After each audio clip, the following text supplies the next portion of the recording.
Hello বন্ধুরা, সবাই কেমন আছো? আমি আরেকটা ছোট মিনি ব্লগ তোমাদের জন্য বানিয়েছি। আমি একটা ব্লগ আগে অবশ্য পোস্ট করেছিলাম, কালীঘাট মন্দিরে আমরা গেছিলাম স্কাই ওয়াক দিয়ে। সেইটারই একটা ছোট ঝলক তোমাদেরকে আমি দেখাচ্ছি, কারণ এইটা কালীঘাট মন্দির থেকে ফেরার সময় আমাদের খুব চা তেষ্টা পেয়ে গেছিলো। তখন আমরা ভাবছিলাম কোথায় যাব। সামনেই একদম কাছে দ্য রেড বাড়িতে আমরা চলে গেছিলাম। ছেলে এটা নেট থেকে অবশ্য সার্চ করেছিল, খুবই কাছে, 3-4 মিনিটের মধ্যেই আমরা পৌঁছে গেছিলাম।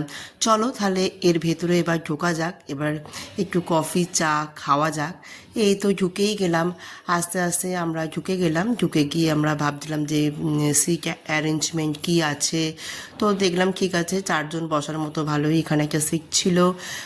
বিভিন্ন টাইপের সিট ছিল, 6টা, 4টে, 2টো সেরাম ছিল। কেউ গিয়ে দেখছিলাম ওখানে স্টোরি বুক পড়ছিল, কেউ গিটার বাজাচ্ছিল, কেউ যে যেরমভাবে সেখানে মানে টাইম স্পেন্ড করতে চায় খুব ভালোভাবে, সেইভাবে মানে অবশ্যই নিজের সাথে এইভাবে। ছেলে এবার বললো তোমরা বসো, আমি তাহলে একটু খাবারটা অর্ডার দিয়ে আসি। আমরা সেরকম কিছু খাইনি, আমরা একটু কফি অর্ডার দেওয়া হয়েছিল। তো ওখানে আমরা আবার ফিরে এলাম যেখানে বসেছিলাম। এখানে কি সুন্দর দেখো, কাঁচের একটা জার ছিল, সেখানে জল ভরা ছিল জল খাওয়ার জন্য। তো আমার বোন সেটাই দেখাচ্ছিল। আর এই যে আরও যেটা দেখাচ্ছিল, এই যে বাড়িটা বলছিল যে একটু ভিডিও কর, কারণ আমার আর আমার বোনের না খুব পুরনো বাড়ির প্রতি একটা টান আছে। কারণ আমি আমার বোন আমরা হচ্ছে গিরিশ পার্কের মেয়ে। তো আমাদের যে পৈতৃক বাড়ি, মানে আমার যে বাপের বাড়ি ছিল, সেই বাড়িও কিন্তু 150-200 বছর পুরনো ছিল।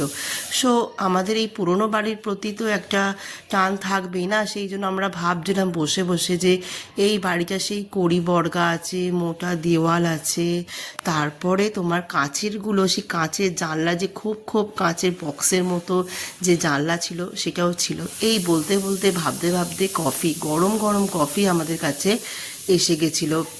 তো দেখতেই পাচ্ছ খুব সুন্দর ডেকোরেট করে কফিটা দেয়। তো আমি ভাবছিলাম যে একটুখানি ফটো বা রিল একটু তুলে নিই কফির সঙ্গে, তারপরে আমি কফিটা খাবো। হ্যাঁ, এই ছোট একটা রিলে আমি এটা একটা পোস্ট করেছিলাম। আমি খুব মস্তি করে কফিটা কিন্তু খাচ্ছিলাম।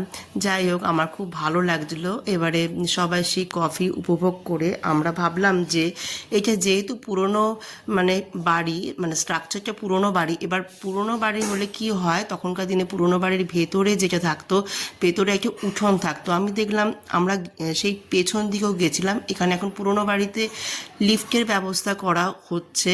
আর পুরনো যে দালান টাইপের ছিল সেখানেও কিন্তু বেশি লোক হয়ে গেলে এখানেও কিছু অ্যালটমেন্টের জন্য এখানেও কিছু কিন্তু সিটের ব্যবস্থা ছিল। সেটাই আমরা ঘুরে ঘুরে ওখানে ছবি তুলছিলাম, ভিডিও করছিলাম, মানে ওইটাকেও আমি ক্যামেরাবন্দি করেছি।